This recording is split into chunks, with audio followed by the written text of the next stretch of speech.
Hello everyone, स्वागत है आपका यूपीएससी हिंदी में। हम लोग पढ़ रहे हैं 100 डेज सीरीज़, जिसमें हम लोग स्पेशली फोकस कर रहे हैं यूपी पीसीएस, आरओ एआरओ और स्टेट संबंधित जो भी आने वाले एग्जाम्स हैं उस पर। अभी हम लोग पॉलिटी पढ़ रहे हैं और इसमें हम लोगों ने जितने भी लेक्चर्स पढ़े हैं उसमें हमने देखा कि कैसे कॉन्स्टिट्यूशन का डेवलपमेंट होता है। उसके बाद हमने देखा कि कहाँ से हमारे कॉन्स्टिट्यूशन का स्रोत लिया गया था। ठीक है, सोर्सेज ऑफ कॉन्स्टिट्यूशन के बारे में पढ़ा, कॉन्स्टिट्यूएंट असेंबली और किस तरह से कैबिनेट बनता है ये हमने देखा है। इसके साथ ही कुछ भाग के बारे में बात किया था हमने कि कॉन्स्टिट्यूशन में कितने भाग हैं, और अब हम लोग पढ़ रहे हैं आर्टिकल्स के बारे में। लास्ट के लेक्चर में मैंने आपको आर्टिकल्स बताए थे, काफ़ी सारे आर्टिकल्स हम लोग डिस्कस कर चुके हैं। इस लेक्चर में हम लोग उसी के साथ कंटिन्यू करेंगे और साथ ही जो शेड्यूल्स हैं, अनुसूची के बारे में भी हम लोग डिस्कस करेंगे आज के लेक्चर में। सो स्टार्ट करते हैं विद द लेक्चर। उससे पहले मैं आपको बता देती हूँ, हर लेक्चर के बाद मैं कोशिश करती हूँ कि मैं आपको कुछ क्वेश्चन दे सकूँ जो आप लोग कमेंट बॉक्स में जिसका आंसर लिख सकें। बट पिछले 2 वीडियोस से कुछ टेक्निकल एरर होने की वजह से वीडियो जो है वो लास्ट में एंड हो जा रहा है, कट हो जा रहा है अपने आप से, और मैं आपको क्वेश्चन नहीं दे पा रही हूँ। तो आज के लेक्चर में आपको मैं क्वेश्चन के साथ एंड करना चाहूँगी, और इस लेक्चर स्टार्ट करने से पहले मैं आपको 3 क्वेश्चन देती हूँ जिसका आंसर आपको कमेंट बॉक्स में लिखना है। So the first question is, fundamental duties किस कॉन्स्टिट्यूशन से लिया गया है? पहला क्वेश्चन है आपका। नेक्स्ट है आपका आसान क्वेश्चन है, डीपीएसपी कहाँ से लिया गया है? साथ ही नेक्स्ट क्वेश्चन है आपका, प्रेसिडेंट के इम्पीचमेंट का प्रावधान कहाँ से लिया गया है? ठीक है, तो प्रेसिडेंट के महाभियोग जो चलता है उसका प्रावधान कहाँ से लिया गया है? ये तीनों ही क्वेश्चन आपको कमेंट बॉक्स में इसका आंसर देना है। इससे क्या होता है कि अगर आप आंसर्स देते हैं तो आपको एक पीछे का जो होता है वो रिवाइज हो जाता है, और साथ ही जो क्वेश्चंस आपके दिमाग में वो आप एग्जाम टाइम में आराम से कर सकते हैं। ठीक है, यहाँ पे हम लोग देखते हैं जो प्रमुख अनुच्छेद थे हम लोग वो डिस्कस कर रहे थे। एक क्विक रिवीजन मैं आप लोगों को करवा देती हूँ, उसके बाद मैं नेक्स्ट टॉपिक जहाँ से हमें पढ़ना है वो हम लोग देखेंगे। ठीक है, तो ये है आर्टिकल फर्स्ट जिसमें संघ का नाम और राज्य का क्षेत्र बताया गया है। ठीक है, दूसरा अनुच्छेद आता है जिसमें नए राज्य का प्रवेश। अभी आर्टिकल 2 और 3 कभी कभी कंफ्यूज करता है। लास्ट का लेक्चर वीडियो लेक्चर देखिए, वहाँ पे मैंने आपको एग्जाम्पल से बताया कि आर्टिकल 2 किससे संबंधित है और आर्टिकल 3 किससे संबंधित है। ठीक है, तो आर्टिकल 2 नए राज्यों के प्रवेश और स्थापना, आर्टिकल 3 नए राज्यों का निर्माण और वर्तमान राज्यों के क्षेत्र, सीमाओं या नामों में परिवर्तन। ठीक है, ये सभी आर्टिकल हमने देखे थे। फिर आता है अनुच्छेद 5 जो कि सिटीजनशिप से रिलेटेड है, संविधान के प्रारंभ में के समय नागरिकता। फिर अनुच्छेद 14, यहाँ से हमारा फंडामेंटल राइट्स शुरू हो रहे हैं। तो यहाँ पे आर्टिकल 14 है, विधि के समक्ष समानता का अधिकार। 15 कहता है धर्म, मूल वंश, जाति, लिंग और जन्म स्थान के आधार पर विभेद पर कर का प्रतिषेध। ठीक है, तो प्रोहिबिशन कर रहा है, कोई भी डिस्क्रिमिनेशन नहीं कर सकता है on the basis of religion, caste, creed etcetera. ठीक है, फिर अनुच्छेद 16 जो कि लोक नियोजन के विषय में अवसर की समानता देता है। ठीक है, तो अवसर की समानता आप याद कर सकते हैं अनुच्छेद 16 से। 17 अनुच्छेद जो है वो अप्रियता का अंत करता है, अबॉलिशन ऑफ अनटचेबिलिटी। अनुच्छेद 18 यहाँ पे उपाधियों का अंत करता है। कौन सी उपाधि का अंत किया जाता है ये मैंने आपको लास्ट के लेक्चर में बताया था, और कौन सी उपाधि जो है वो अभी भी हम लोग लगा सकते हैं, जैसे डॉक्टर लगा सकते हैं, या फिर आप कोई भी जो एडमिरल, कर्नल, इस तरह की पोस्ट जो होती है वो आप लोग लगा सकते हैं। ठीक है, इसके बाद आता है अनुच्छेद 19 जो प्रोटेक्शन ऑफ सर्टेन राइट्स जैसे फ्रीडम ऑफ स्पीच, ये सब, तो वाक स्वतंत्रता, साथ ही कुछ अधिकारों का संरक्षण करता है। ठीक है, तो अनुच्छेद 19 इससे रिलेटेड है। 20 जो है वो रिलेटेड है अपराध की दोष सिद्धि के संबंध में संरक्षण प्रदान करता है। आर्टिकल 21 प्राण और दैहिक स्वतंत्रता की बात करता है, और 21A बहुत ही इंपॉर्टेंट है, ये राइट टू एजुकेशन देता है जिसमें 6 से 14 वर्ष के सभी बच्चों को निःशुल्क और अनिवार्य शिक्षा प्रदान की जाएगी। ठीक है, इंपॉर्टेंट है 6 से 14, फंडामेंटल राइट्स में 6 से 14 की बात की गई है। और अगर हम लोग पढ़ते हैं डीपीएसपी तो वहाँ से 6 वर्ष से कम आयु के बच्चों के बारे में बात की गई है। ठीक है, तो यहाँ पे 6 से 14 वर्ष के आयु को अनिवार्य शिक्षा प्रदान की जाएगी। अनुच्छेद 22 जो है वो गिरफ्तारी और निरोध का से संरक्षण देता है, protection against arrest and detention. 23 जो है वो prohibition of traffic and force labour की बात करता है, मानव का व्यापार नहीं कर सकते हैं, साथ ही जो बाल श्रमिक होते हैं उनके भी संरक्षण के हितों में बात करता है।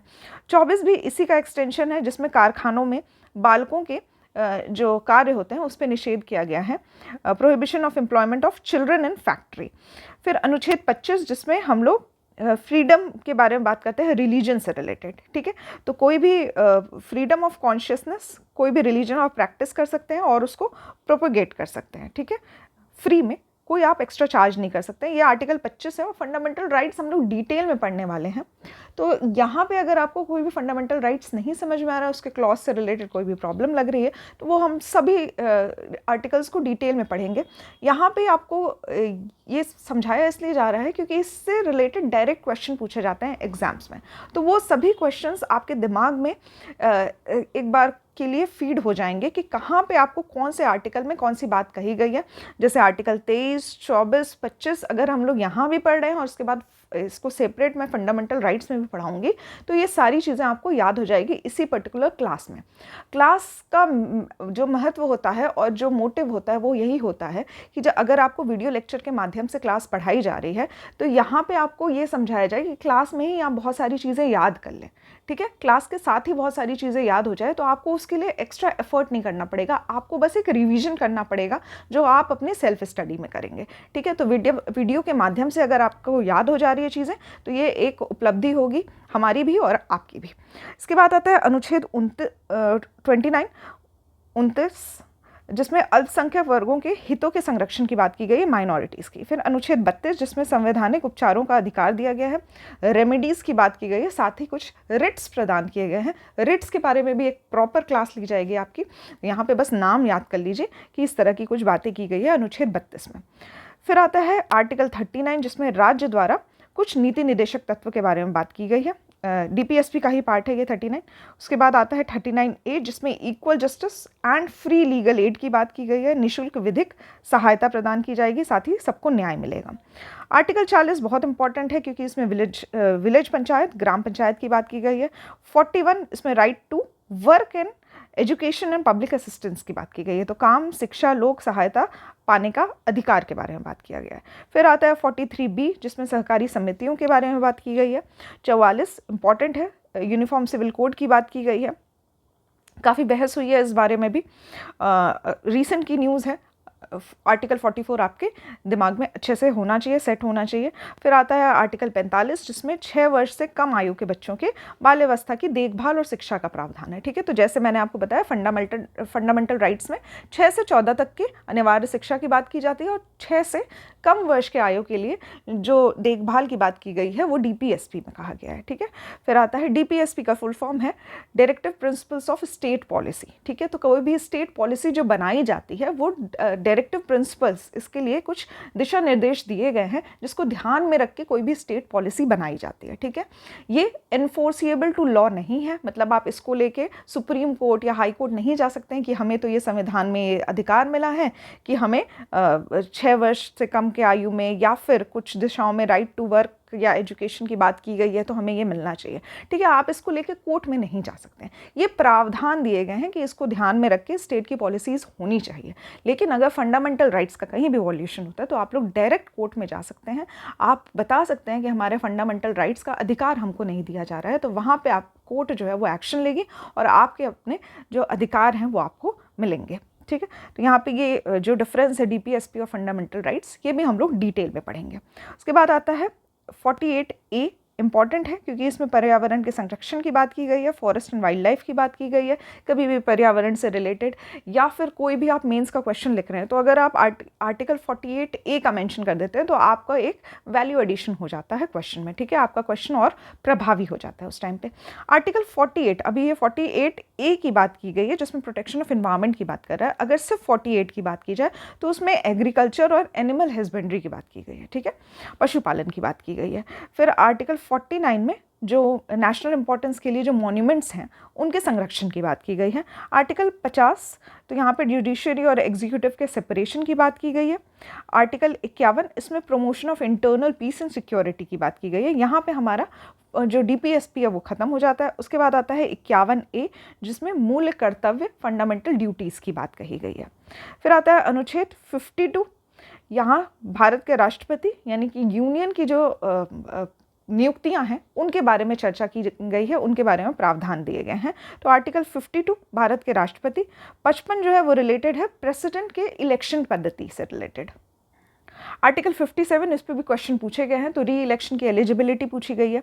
58 में राष्ट्रपति के क्वालिफिकेशन योग्यता की बात की गई है। आर्टिकल 60 इसमें शपथ और प्रतिज्ञान ओथ एंड अफर्मेशन की बात कही गई है। 61 इंपॉर्टेंट है, काफ़ी डायरेक्ट क्वेश्चन पूछे जाते हैं। इम्पीचमेंट ऑफ प्रेसिडेंट की बात की गई है। साथ ही अगर वाइस प्रेसिडेंट ऑफ इंडिया की बात की जाए तो वो आर्टिकल 63 में दिया हुआ है, ठीक है, इंपॉर्टेंट है 63।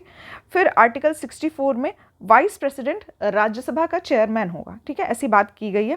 तो ये आर्टिकल 64, 63 और 64 दोनों ही वाइस प्रेसिडेंट से रिलेटेड है। फिर आर्टिकल 66 में इलेक्शन उपराष्ट्रपति के निर्वाचन की बातें कही गई है, ठीक है। फिर आता है आर्टिकल 72 जिसमें प्रेसिडेंट को पावर दी गई है कि आप क्षमा दंड दे सकते हैं या फिर निलंबन, परिहार या फिर लघुकरण कर सकते हैं। ये सभी शक्तियां राष्ट्रपति को प्रदान की गई है, ठीक है। तो पार्डन, सस्पेंड, रेमिट, कम्यूट ये सभी क्या होते हैं, ये हम लोग सेपरेट जब प्रेसिडेंट के बारे में पढ़ेंगे, डिटेल में लेक्चर पढ़ेंगे, तब हम लोग जानेंगे ये सभी शक्तियां क्या होती हैं। जानना अभी इस लेक्चर में बस इतना है कि आर्टिकल 72 प्रदान करता है राष्ट्रपति को ये सभी अधिकार, ठीक है। उसके बाद आता है आर्टिकल 74 जिसमें काउंसिल ऑफ मिनिस्टर्स की बात की गई है। तो राष्ट्रपति की सहायता और सलाह देने के लिए एक मंत्री परिषद का गठन किया जाएगा। 75 जो है वो रिलेटेड है, 75 जो अनुच्छेद है हमारा वो रिलेटेड है प्राइम मिनिस्टर ऑफ इंडिया से। साथ ही इंपॉर्टेंट है 76 आर्टिकल, डायरेक्ट क्वेश्चन इससे भी पूछे जाते हैं। यहाँ पे attorney general of India, Bharat का महान्यायवादी के बारे में प्रावधान दिए गए हैं। इसके बाद आता है अनुच्छेद 80 जो है वो राज्यसभा के संरचना से रिलेटेड है और 81 लोकसभा की संरचना से रिलेटेड है, ठीक है। 83 में आता है राज्यसभा का स्थायी सदस्य होना, कुछ खास इंपॉर्टेंट नहीं है। 84 में संसद की सदस्यता के लिए क्वालिफिकेशन की बात कही गई है। 85 में इसके सेशन, सत्र, सत्रावसान और विघटन की बात की गई है। आर्टिकल 100 जो है वो रिलेटेड है चेयरमैन और डेप्यूटी चेयरमैन ऑफ राज्यसभा से। 108 इंपॉर्टेंट है, ये जॉइंट सिटिंग से रिलेटेड है, मतलब दोनों सदनों की संयुक्त बैठक से। उसके बाद आता है आर्टिकल 110 जिसमें धन विधेयक की परिभाषा दी गई है, मनी बिल को डिफाइन किया गया है। फिर आता है 112 जिसमें एनुअल फाइनेंशियल स्टेटमेंट की बात की गई है। यहाँ पे बजट शब्द का यूज़ नहीं किया गया है, बट एनुअल फाइनेंशियल स्टेटमेंट जो होती है वो बजट का ही प्रारूप है, मतलब उसी को कहा गया है यहाँ पे 112 आर्टिकल में, ठीक है। फिर 114 आर्टिकल जो है वो अप्रोप्रिएशन बिल की बात करता है। 122 आर्टिकल जो है वो ये कहता है कि कोर्ट जो है वो इंक्वायरी नहीं कर सकता है, कोई भी पार्लियामेंट की प्रोसीडिंग होती है, ठीक है। पार्लियामेंट में अगर कोई चर्चा हो रही है या किसी ने कोई बात कह दी है किसी और को, तो इसको लेके आप कोर्ट में डायरेक्टली नहीं जा सकते। यहाँ पे ये इस बात की इंक्वायरी नहीं की जा सकती है कि इस पर्टिकुलर पर्सन ने ये बात क्यों कही, ठीक है। तो जांच न्यायालयों द्वारा संसद की कार्रवाइयों की जाँच नहीं की जा सकती। यहाँ पे 123 आर्टिकल बहुत इंपॉर्टेंट है क्योंकि यहाँ पे राष्ट्रपति को शक्ति दी गई है कि यदि संसद जो है वो सत्र में नहीं है तो आप ऑर्डिनेंस ला सकते हैं, ठीक है। नेक्स्ट हमारा इंपॉर्टेंट आर्टिकल है 124 जो कि सुप्रीम कोर्ट की स्थापना और गठन से रिलेटेड है। 129 जो है वो उच्चतम न्यायालय का अभिलेख न्यायालय होना, ये प्रावधान देता है, कोर्ट ऑफ रिकॉर्ड, ठीक है। 129 वेरी इंपॉर्टेंट, ठीक है, कोर्ट ऑफ रिकॉर्ड। फिर आता है आर्टिकल 137 जो कि रिव्यू ऑफ जजमेंट और ऑर्डर्स बाय सुप्रीम कोर्ट, उच्चतम न्यायालय के पुनर्विलोकन की शक्ति देता है, ठीक है। इसके बाद आता है आर्टिकल 143 जिसमें पावर है प्रेसिडेंट के पास कि वो सुप्रीम कोर्ट को कंसल्ट कर सकता है। ऐसा कोई भी सिचुएशन होता है जहाँ पे प्रेसिडेंट को समझ नहीं आ रहा है तो वो सुप्रीम कोर्ट से एडवाइस ले सकता है, ठीक है। फिर इंपॉर्टेंट है 148 जिसमें कैग के बारे में बात की गई है, भारत का नियंत्रक एवं महालेखा परीक्षक, ठीक है, ठीक है। इसको इंग्लिश में कैग कहा जाता है, कंट्रोलर एंड ऑडिटर जनरल। ये आर्टिकल 148 में दिया हुआ है। यहाँ तक आर्टिकल्स हमने लास्ट अपना जो लेक्चर था उसमें डिस्कस कर लिया है। आज के लेक्चर में हम लोग इससे आगे प्रोसीड करेंगे। तो आर्टिकल 148 के बाद आता है इंपॉर्टेंट आर्टिकल आता है हमारा 153। अब हम लोग स्टेट के बारे में बात कर रहे हैं, ठीक है। यूनियन की लिस्ट हमारी पार्ट 6 जो है वो ख़त्म होती है। उसके बाद आएगा हमारा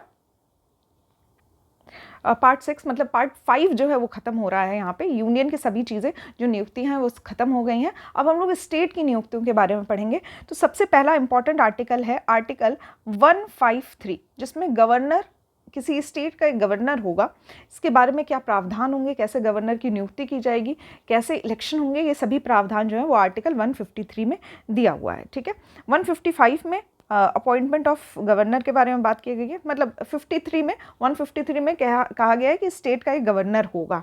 ठीक है, इसके अपॉइंटमेंट की बात 155 में कही गई है। 154 में एग्जीक्यूटिव पावर ऑफ स्टेट की बात की गई है।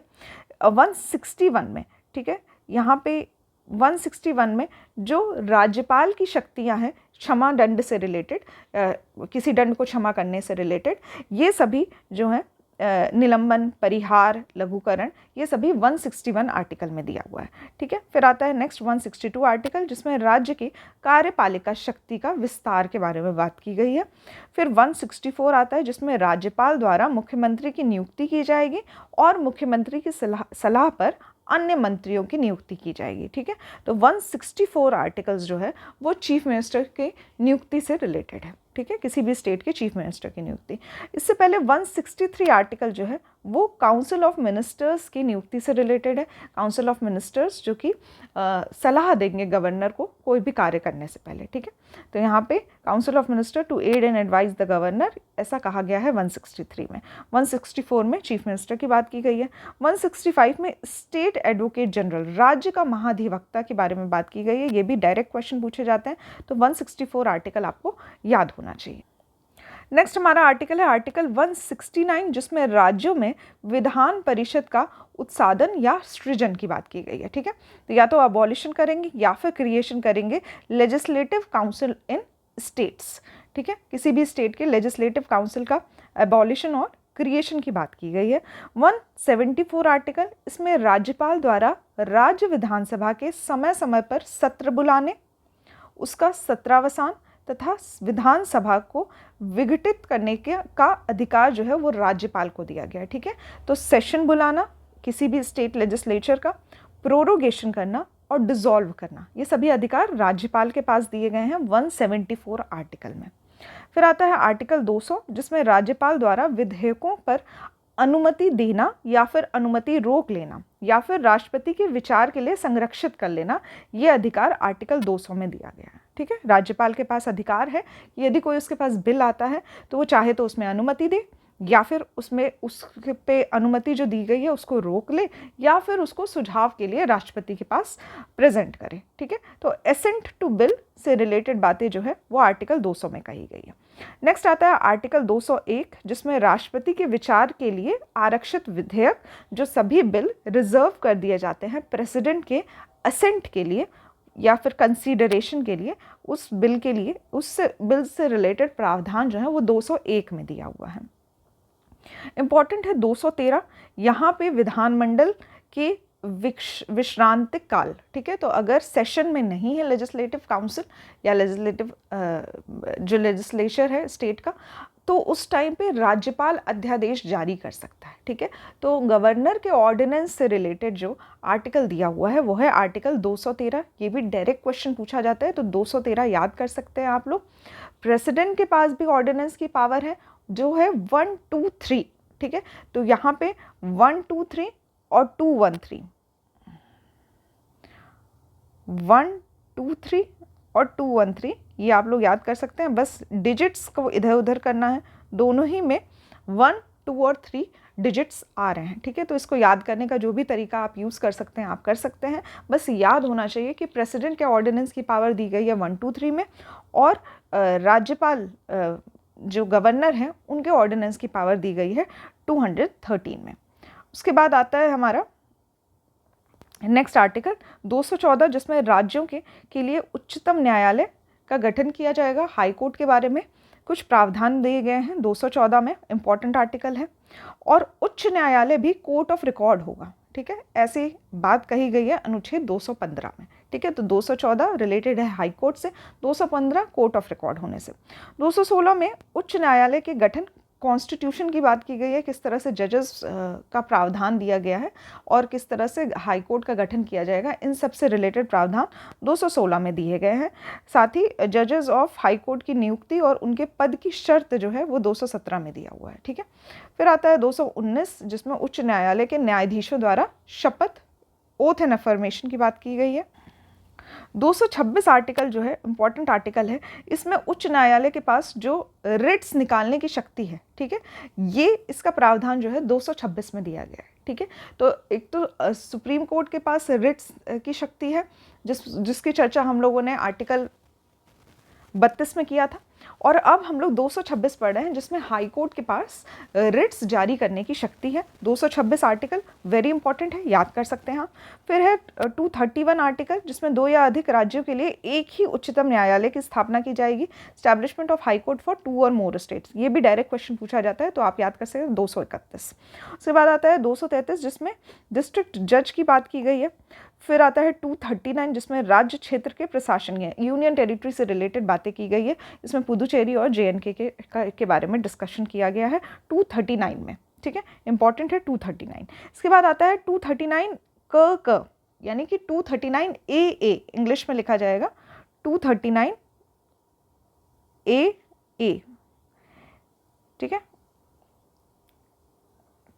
ये दिल्ली के संबंध में कुछ स्पेशल प्रोविजन, विशेष उपबंध देता है, ठीक है, तो ये आर्टिकल भी आप लोग याद कर सकते हैं। इसके बाद आता है अनुच्छेद 241, जिसमें high court for union territories की बात की गई है। उसके बाद इंपॉर्टेंट है हमारा आर्टिकल 243A, ठीक है, 243A रिलेटेड है ग्राम सभा से, ठीक है, इंपॉर्टेंट है, इस पे भी डायरेक्ट क्वेश्चन पूछे जाते हैं, तो याद कर लीजिए 243A रिलेटेड है ग्राम सभा से, 243B रिलेटेड है पंचायतों से, ठीक है, तो क रिलेटेड है ग्राम सभा से और ख रिलेटेड है पंचायतों के गठन से, ठीक है। तो 243A ग्राम सभा, 243B पंचायत, 243C पंचायतों की संरचना से रिलेटेड है, ठीक है। फिर आता है 243D, यहाँ पे ये कुछ खास इंपॉर्टेंट नहीं है क्योंकि इसमें आरक्षण की बात की गई है, क्वेश्चन अभी तक इसमें पूछा नहीं गया है। यहाँ पे जो इंपॉर्टेंट है वो है A, B और C, ये सभी आप लोग याद कर सकते हैं। 243A ग्राम सभा, 243B पंचायत, 243C पंचायतों की संरचना। फिर आता है न्यायपालिका का गठन, ठीक है, तो नगर पालिका का जो गठन है ये 243P में दिया हुआ है, ठीक है, 243P रिलेटेड है नगर पालिका के गठन से रिलेटेड। फिर आता है आर्टिकल 243ZI, ये कोऑपरेटिव सोसाइटी से रिलेटेड है, तो 243ZI incorporation of cooperative society, जिला योजना के लिए समिति का गठन किया जाएगा, सहकारी समिति से रिलेटेड है, ठीक है, तो यहाँ पे इनकॉर्पोरेशन ऑफ कोऑपरेटिव सोसाइटी याद कर सकते हैं 243ZI, ठीक है। फिर आता है अनुच्छेद 249, जिसमें राज्य सूची के विषय के संबंध में राष्ट्र हित में विधि बनाने की संसद की शक्ति की बात की गई है, ठीक है, तो पार्लियामेंट ऑफ स्टेट मतलब जो स्टेट लिस्ट की चीज़ें हैं उसमें भी पार्लियामेंट जो है वो लेजिस्लेचर बना सकती है, कोई लॉ बना सकती है, ठीक है, ये अधिकार आर्टिकल 249 में दिया गया है, ठीक है। तो 3 तरह की लिस्ट होती हैं, एक होती है स्टेट लिस्ट, एक होती है सेंटर की यूनियन लिस्ट और एक होती है आपकी कॉन्करेंट लिस्ट, ठीक है। तो स्टेट लिस्ट में स्टेट के लेजिस्लेचर को बनाने का अधिकार होता है कोई भी लॉज, लेकिन पार्लियामेंट भी उस लॉ को बना सकती है, ऐसा आर्टिकल जो है 249 में शक्ति प्रदान की गई है पार्लियामेंट को। फिर आता है आर्टिकल 253, जो कि रिलेटेड है इंटरनेशनल एग्रीमेंट से, अंतर्राष्ट्रीय करारों को प्रभावी करने के लिए जो विधान है वो दिया गया है आर्टिकल 259 में, ठीक है, ये भी इंपॉर्टेंट हो जाता है, ये भी आप याद कर सकते हैं।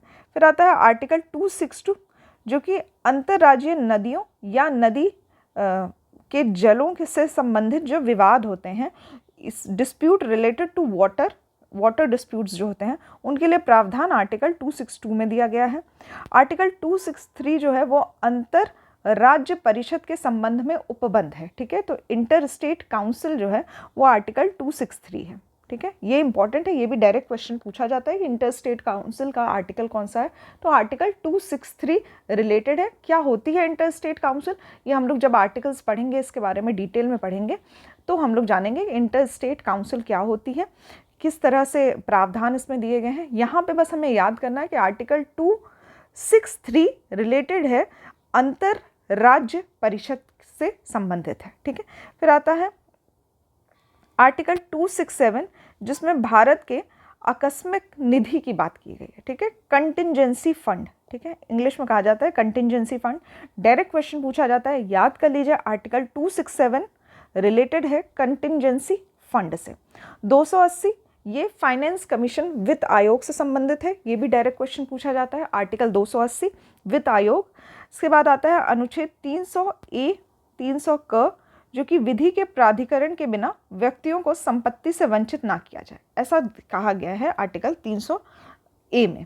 उसके बाद आता है इंपॉर्टेंट आर्टिकल है आर्टिकल 312, जिसमें अखिल भारतीय सेवाओं ऑल इंडिया सर्विसेज के बारे में बात की गई है। इसके साथ आर्टिकल आता है 315, जिसमें संघ और राज्यों के लिए लोक सेवा आयोग की बात की गई है। ठीक है, तो सेंटर यूपीएससी और स्टेट सर्विसेज के लिए जो एक आयोग का गठन किया जाता है वो 315 के तहत किया जाता है।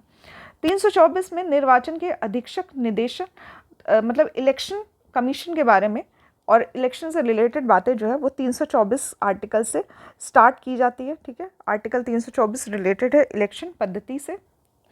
आर्टिकल 326 जो है वो वयस्क मताधिकार की बात करता है, मतलब 18+ वोटिंग राइट्स की बात करता है, अडल्ट सफरेज जिसको कहा जाता है इंग्लिश में। 330 जो है वो लोकसभा में अनुसूचित जाति और अनुसूचित जनजातियों के लिए सीटों के आरक्षण की बात करता है। ध्यान दीजिएगा, लोकसभा की बात हो रही है 330 में। ठीक है, 331 331 में लोकसभा में आंग्ल भारतीय समुदाय का जो प्रतिनिधित्व, एंग्लो इंडियंस का जो रिप्रेजेंटेटिव था, उसके बारे में प्रावधान दिए गए थे। बाद में इसको कैंसिल कर दिया गया था, अब ये प्रावधान नहीं है हमारे कॉन्स्टिट्यूशन में। इसको 104वें संविधान संशोधन अधिनियम के द्वारा इसको निष्प्रभावी कर दिया गया था।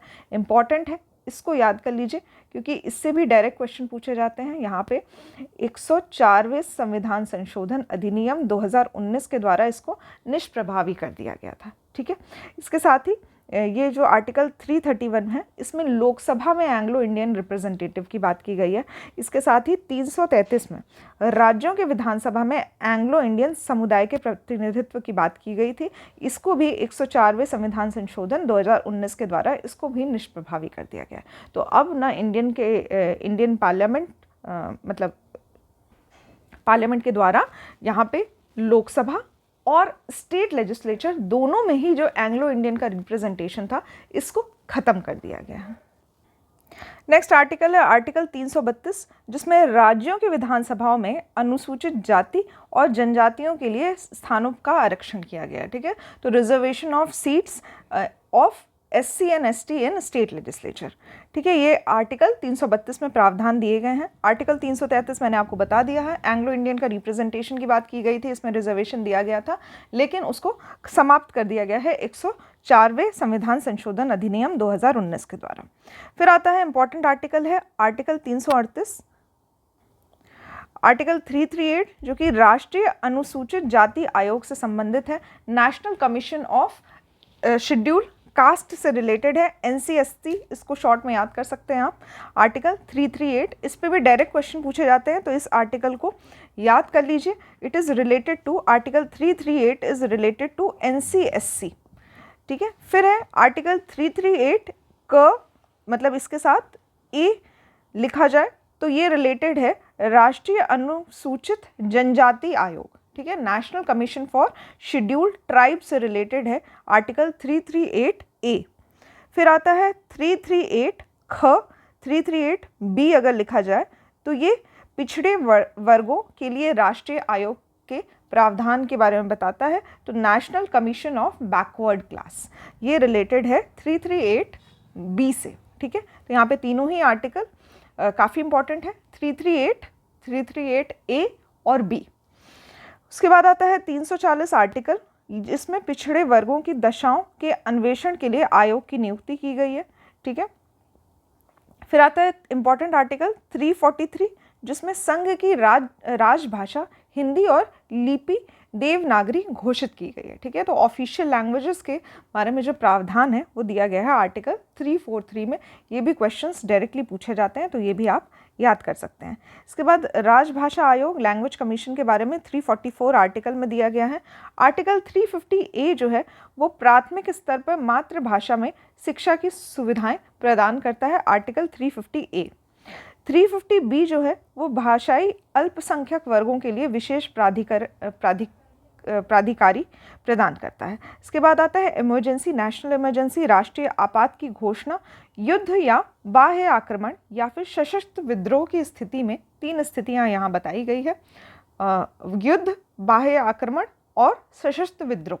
ऐसी स्थितियों में जो राष्ट्रीय आपात की घोषणा की जाती है, ये आर्टिकल 352 में इससे रिलेटेड प्रावधान दिए गए हैं, नेशनल इमरजेंसी से रिलेटेड।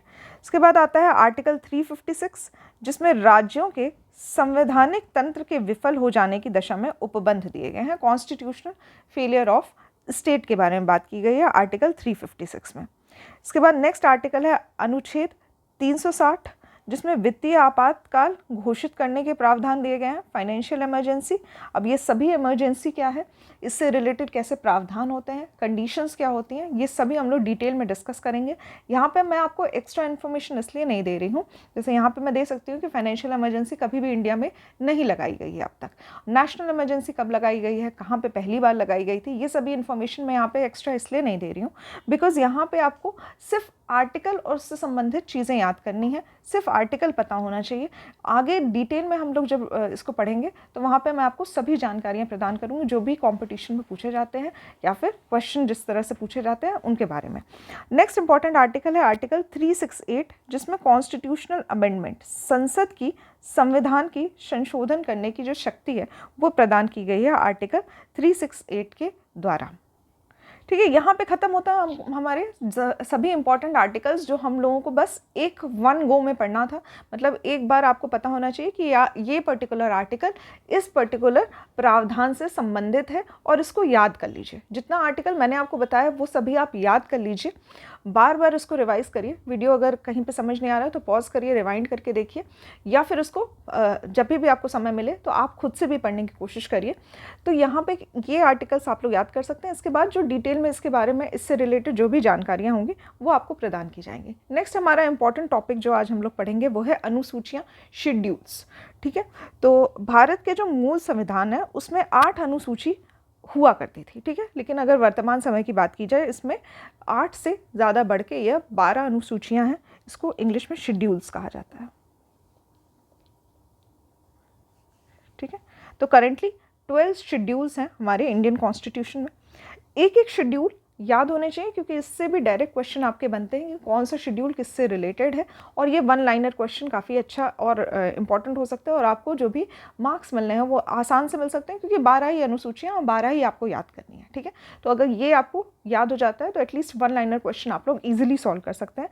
पहला अनुसूची जो है वो रिलेटेड है राज्य व संघ राज्य क्षेत्र से, स्टेट और यूनियन टेरिटरी। ठीक है, दूसरी अनुसूची सेकंड शेड्यूल रिलेटेड है भारतीय संघ के पदाधिकारियों को मिलने वाले वेतन, भत्ते तथा पेंशन आदि का उल्लेख किया गया है। सैलरी याद कर सकते हैं आप। Schedule 2 is related to salary. फिर आता है थर्ड शेड्यूल जिसमें भारतीय संघ के कुछ पदाधिकारियों के शपथ और प्रतिज्ञान के प्रारूप दिए गए हैं। ठीक है, तो थर्ड शेड्यूल रिलेटेड है ओथ एंड अफर्मेशन से। ठीक है, फिर आता है फोर्थ शेड्यूल जिसमें राज्यों के भारत के राज्यों तथा संघ राज्य क्षेत्रों जिसमें जम्मू एंड कश्मीर, दिल्ली व पुदुचेरी के राज्यसभा के प्रतिनिधित्व का विवरण किया गया है। ठीक है, तो राज्यसभा सीट्स यहाँ पे डिफाइन की गई है। 3 इंपॉर्टेंट यूनियन टेरिटरीज की जो है JNK, दिल्ली और पुदुचेरी। ठीक है, तो राज्यसभा सीट। फिर आता है फिफ्थ शेड्यूल जो कि अनुसूचित क्षेत्रों तथा अनुसूचित जनजातियों के प्रशासन व नियंत्रण के बारे में कुछ उपबंध दिए गए हैं। तो शेड्यूल कास्ट और शेड्यूल ट्राइब से रिलेटेड है फिफ्थ शेड्यूल।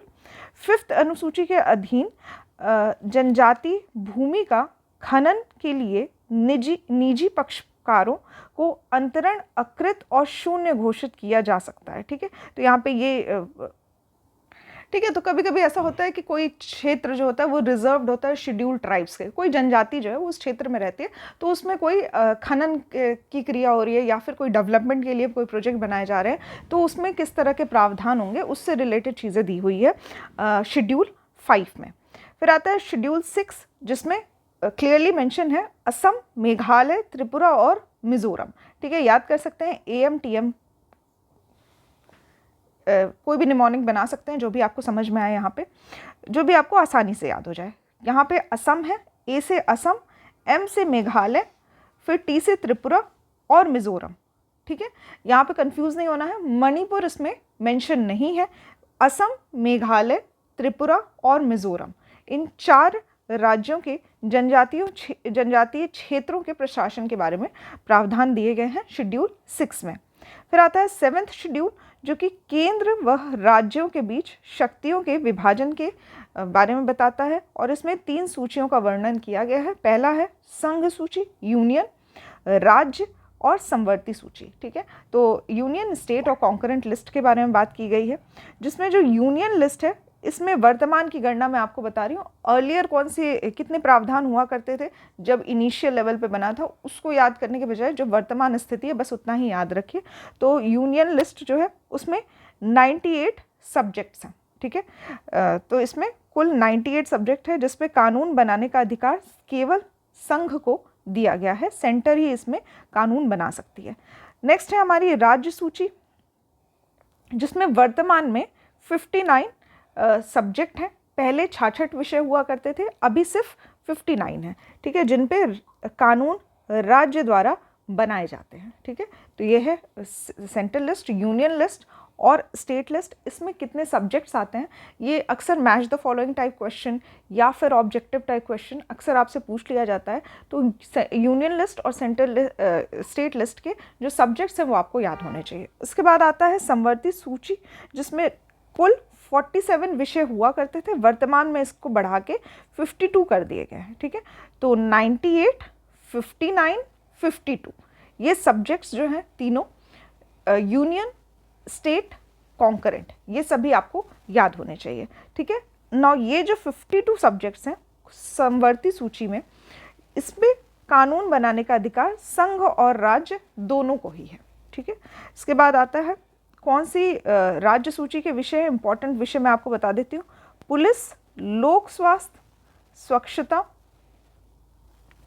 प्रति व्यक्ति कर, गैस, कृषि, रेलवे पुलिस, कारागार, पंचायती राज एवं भूमि सुधार, ये राज्य सूची के विषय हैं। ठीक है, तो यहाँ पे पुलिस, पब्लिक हेल्थ, क्लीनलीनेस, हर प्रति व्यक्ति, पर कैपिटा इनकम, गैस या फिर एग्रीकल्चर से रिलेटेड, रेलवे की पुलिस, जेल से रिलेटेड प्रावधान, पंचायती राज की व्यवस्था और लैंड रिफॉर्म, ये सभी स्टेट लिस्ट में आते हैं।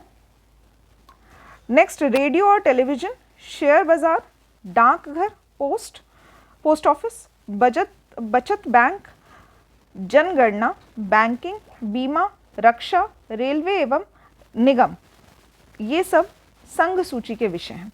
इसके बाद आर्थिक योजना, आपराधिक मामले, जनसंख्या नियंत्रण, परिवार नियोजन, शिक्षा, वन, दंड प्रक्रिया, विवाह तथा तलाक या गोद लेना, ये सभी समवर्ती सूची के विषय हैं। ये भी आपको याद होने चाहिए, क्योंकि अक्सर क्या होता है कि कुछ कन्फ्यूजन हो जाती है कि एग्रीकल्चर कौन से लिस्ट का पार्ट है या फिर एजुकेशन कौन सी लिस्ट में आता है। तो एजुकेशन जो है वो रिलेटेड है कॉन्करेंट लिस्ट से।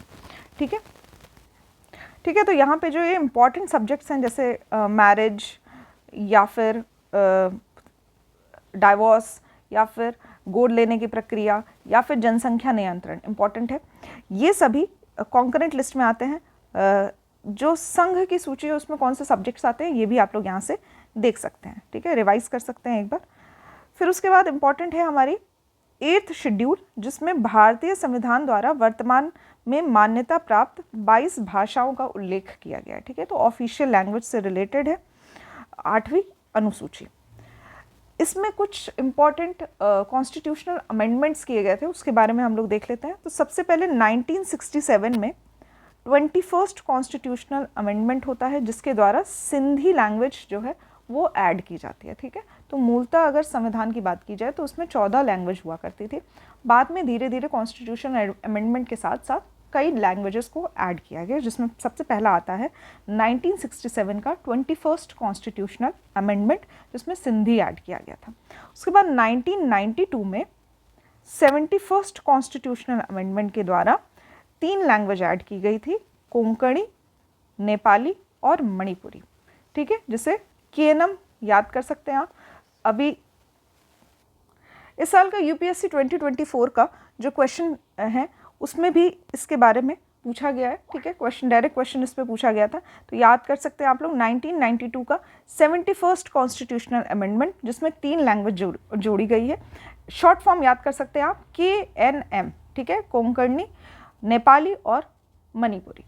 उसके बाद आता है 2004 का संविधान संशोधन, जो 92nd कॉन्स्टिट्यूशनल अमेंडमेंट है। इसमें 4 लैंग्वेज और जोड़ी जाती है, जिसमें संथाली, डोगरी, मैथिली और बोडो शामिल है। तो इसको याद कर सकते हैं आप शॉर्ट ट्रिक से, BDMS, ठीक है। This was 92nd constitutional amendment, जो कि 2004 में हुआ था। इसके बाद जो ऑफिशियल लैंग्वेज है हमारी, वो टोटल जो है वो 22 लैंग्वेजेस हैं, ठीक है, ऐसा 8th शेड्यूल में गिवन है। उसके बाद आता है 9th शेड्यूल, जिसमें विशिष्ट अधिनियम और विनियम का विधि मान्यता, ठीक है, शॉर्ट में इसको लैंड रिफॉर्म के नाम से याद कर सकते हैं। भूमि सुधार अधिनियम दिए हुए हैं इसमें 9th शेड्यूल में, ठीक है। जो प्रथम संविधान संशोधन हुआ था, फर्स्ट कॉन्स्टिट्यूशनल अमेंडमेंट एक्ट 1951, इसके द्वारा संविधान में शामिल किया गया था 9वीं अनुसूची, जो कि भारत के प्रथम प्रधानमंत्री जवाहरलाल नेहरू के कार्यकाल के दौरान भारतीय संविधान में शामिल किया गया था, ठीक है। तो फर्स्ट कॉन्स्टिट्यूशनल अमेंडमेंट 1951, ये 9th शेड्यूल से रिलेटेड है, इसको आप याद कर सकते हैं। वर्तमान में इस अनुसूची में लगभग 282 अधिनियम हैं, ठीक है। इस पर अभी क्वेश्चन मैंने कभी देखा नहीं है, तो मैं आपको ये डेटा याद करने के लिए तो नहीं कहूँगी, हाँ, लेकिन ये फर्स्ट कॉन्स्टिट्यूशनल अमेंडमेंट है, 1951 में किया गया था, और 9th शेड्यूल रिलेटेड है भूमि सुधार अधिनियम, लैंड रिफॉर्म से, ये आप लोग याद कर सकते हैं। इसके बाद इंपॉर्टेंट आता है 10th शेड्यूल, 10वीं अनुसूची, जो कि दल परिवर्तन के आधार पर निर्भरता के बारे में उपबंध दिया गया है, ठीक है। तो यदि कोई एक दल से, कोई एक पॉलिटिकल पार्टी से दूसरी पॉलिटिकल पार्टी में जब ट्रांसफ़र लेता है, ठीक है, छोड़ के जाता है, तो दल का परिवर्तन करता है, तो उससे रिलेटेड जो भी एलिजिबिलिटी है, जो भी क्राइटेरिया होते हैं, उसके बारे में उपबंध दिए गए हैं 10वीं अनुसूची में। इसको ऐड किया गया था 1985 में 52nd कॉन्स्टिट्यूशनल अमेंडमेंट के द्वारा। ये भी काफ़ी इंपॉर्टेंट हो जाता है, क्योंकि इससे भी डायरेक्ट क्वेश्चन पूछे जाते हैं कि दल बदल कानून, जिसको इंग्लिश में एंटी डिफेक्शन लॉ कहा जाता है, ये कब शामिल किया गया था संविधान में, ठीक है। तो इंपॉर्टेंट है 52nd कॉन्स्टिट्यूशनल अमेंडमेंट 1985, ठीक है। उसके बाद आता है 11th शेड्यूल, जो पंचायतों से रिलेटेड है।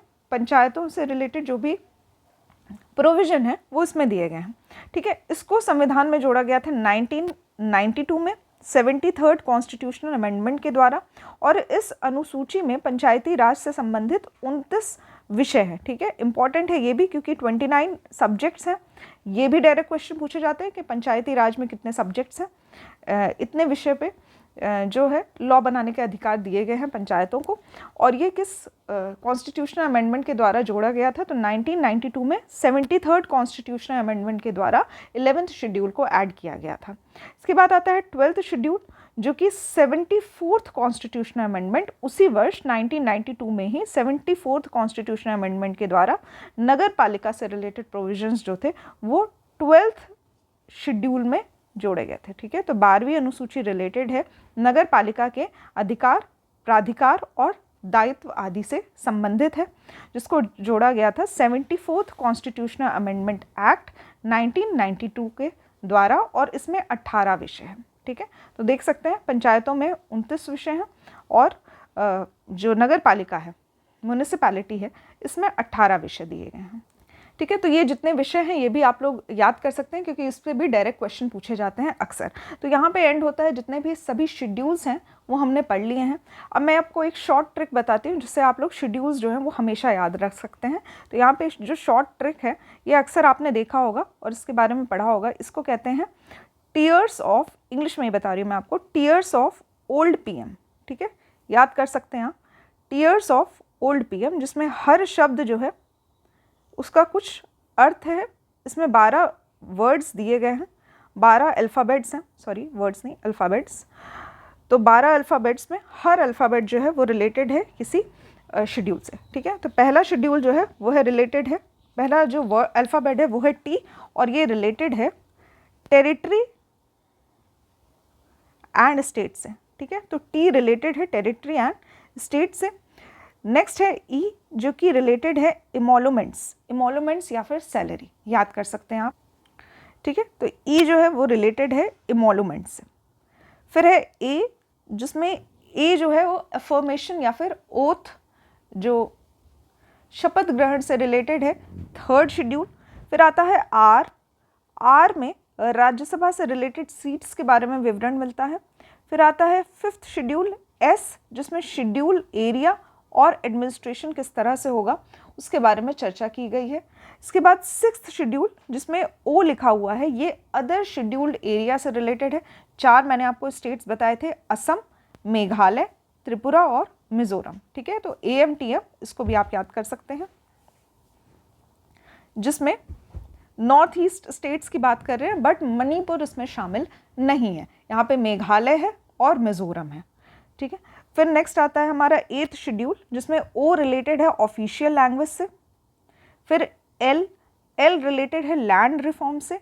डी, जो कि 10th शेड्यूल है, ये रिलेटेड है एंटी डिफेक्शन लॉ से। इसके बाद आता है 11 में पी लिखा हुआ है, पी रिलेटेड है पंचायत से, और एम रिलेटेड है 12th शेड्यूल रिलेटेड है म्यूनिसिपैलिटी से, ठीक है। तो यहाँ पे ये याद करने का प्रोसेस मैंने आपको बता दिया। यहाँ पे शायद ये एफ छूट गया था, 7th शेड्यूल, ये मैं आपको फिर से बता देती हूँ। तो 7th शेड्यूल रिलेटेड है फेडरल लिस्ट से, यहाँ पे यूनियन, स्टेट और कॉन्करेंट लिस्ट की बात कही गई है, ठीक है। तो अगर आप लोग ये याद करते हैं और पता रहता है कि कौन से प्रावधान जो है वो किस शेड्यूल में दिए गए हैं, और इस तरह से ट्रिक के माध्यम से इसको 2-3 बार पढ़िए तो आपको याद हो जाएगी। ये सारी शेड्यूल्स जो है वो आसानी से याद हो सकते हैं। इसके साथ ही अगर इसके अलावा कोई और ट्रिक आपको आती है या फिर आपको याद करनी है, जिस तरह से भी आप लोग याद कर सकते हैं, ठीक है। तो मेन ऑब्जेक्टिव बस इतना है ये ट्रिक बताने का कि इससे आपको आसानी से याद हो जाएगा। अगर आपको ऑलरेडी याद है तो बहुत अच्छी बात है, या फिर आपको किसी और ट्रिक के माध्यम से याद करना है तो वो भी आप कर सकते हैं। यहाँ पर मैंने जो आपको ट्रिक बताई है ये टीयर्स ऑफ ओल्ड PM है। मैंने आपको हर एक अल्फ़ाबेट जो दिया हुआ है इसके बारे में पहले ही डिटेल में समझा दिया है। यहाँ पे मैंने आपको शॉर्ट में समझाया है, इंग्लिश में समझाया है, इसको आप अपने अकॉर्डिंग ट्रांसलेट कर सकते हैं, ठीक है। यहाँ पे एंड होता है हमारा जो सभी आर्टिकल्स थे और शेड्यूल्स थे। नेक्स्ट लेक्चर में हम लोग देखेंगे उद्देशिका के बारे में, प्रियम्बल के बारे में हम लोग चर्चा करेंगे, और साथ ही अगर प्रियम्बल खत्म हो जाता है तो आगे का आने वाला जो टॉपिक है वो भी मैं उसी में ऐड कर दूंगी, ठीक है। सेशन के एंड में मैं आपसे जो भी इससे रिलेटेड, जो भी आज के लेक्चर में मैंने आपको पढ़ाया उससे रिलेटेड मैं आपको कुछ क्वेश्चंस दे रही हूँ। ये क्वेश्चंस आप लोगों को आंसर करना है कमेंट बॉक्स में, इससे आप लोगों का प्रॉपर जो है वो रिविजन हो जाएगा, ठीक है। तो जो पहला क्वेश्चन है वो है गवर्नर तथा प्रेसिडेंट का ऑर्डिनेंस जारी करने का, अध्यादेश जारी करने का अधिकार जो है वो कौन से आर्टिकल में दिया हुआ है, ठीक है। ये दोनों ही आर्टिकल आपको मेंशन करना है कमेंट बॉक्स में। नेक्स्ट क्वेश्चन है एंटी डिफेक्शन लॉ, दल बदल कानून जो है वो कब लाया गया था, कौन से ईयर में लाया गया था, किस संविधान संशोधन से लाया गया था, और कौन से अनुसूची में इसका वर्णन मिलता है, ठीक है। ये नेक्स्ट क्वेश्चन है आपका। थर्ड क्वेश्चन है आपका ऑफिशियल लैंग्वेज, राजभाषा से रिलेटेड आर्टिकल बताना है और साथ ही शेड्यूल बताना है, ठीक है। तो यहाँ पे आर्टिकल और शेड्यूल दोनों ही बताना है जो कि ऑफिशियल लैंग्वेज से रिलेटेड है। साथ ही कितने ऑफिशियल लैंग्वेज हैं इंडिया के ये आप लोग बता सकते हैं, और अगर जानकारी के लिए आपको बताना हो तो कौन से संविधान संशोधन किया गया था किस पर्टिकुलर लैंग्वेज से, और कौन सी लैंग्वेज, कौन सी भाषाएं जो है वो जोड़ी गई है उस संविधान संशोधन से, और उसका ईयर आप लोग बता सकते हैं, ठीक है। थोड़ा बड़ा क्वेश्चन मैंने पूछ लिया क्योंकि एक ही क्वेश्चन में काफ़ी सारे पॉइंट्स जो हैं वो आपको बताने हैं, बट इससे क्या होगा आपका प्रॉपर रिवीजन हो जाएगा और साथ ही जानकारी से आपको याद भी हो जाएगी चीज़ें, ठीक है। तो आज के लेक्चर में बस इतना ही। जितना भी मैंने आपको टॉपिक्स बताए हैं इसको आप लोग रिवाइज कर लीजिए, अच्छे से याद कर लीजिए। घटना चक्र में जो भी क्वेश्चंस दिए हुए हैं इससे रिलेटेड, आर्टिकल से रिलेटेड, साथ ही शेड्यूल से रिलेटेड, ठीक है। ये सारे क्वेश्चन आप लोग सॉल्व कर सकते हैं घटना चक्र से या फिर किसी भी स्टेट सर्विसेज के प्रीवियस ईयर क्वेश्चन से। जो भी टॉपिक्स मैंने बताए हैं आपको ये सभी एक शॉर्ट नोट्स की तरह हैं, इनको बस आप याद कर लीजिए। आपके जितने भी क्वेश्चंस दिए हुए हैं वो सभी आपके सॉल्व हो जाएंगे आसानी से। और अगर कोई और इम्पॉर्टेंट टॉपिक्स उसमें ऐड होता है जो कि आपको क्वेश्चन के माध्यम से नहीं आ रहा है, तो उसका आप एक सेल्फ नोट प्रिपेयर कर सकते हैं क्वेश्चन वाइज। ठीक है, इससे क्या होगा कि क्वेश्चन सॉल्विंग एटीट्यूड या फिर अप्रोच जो है वो आप में इंक्रीज होगा। ठीक है, आज के लिए बस इतना ही। नेक्स्ट लेक्चर में हम लोग स्टार्ट करेंगे प्रीएम्बल के साथ। So thank you for watching the lecture.